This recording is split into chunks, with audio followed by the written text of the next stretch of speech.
after we are doing the electrification of this bungee and all of it. So this is it. We did this, this, and that's what I was telling you from the beginning. I wanted to have done this, and we could just pin the whole stuff. But then since we did it the way it is not bad also, so you can see it.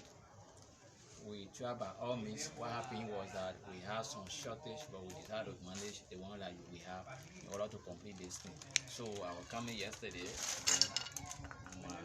and I decided to buy the hammer as a surprise for you. You can see we call it a point. Yeah, so this is a point.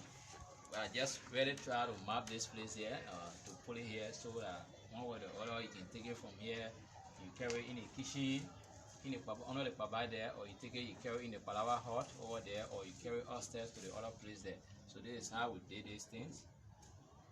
Yeah, so this is it.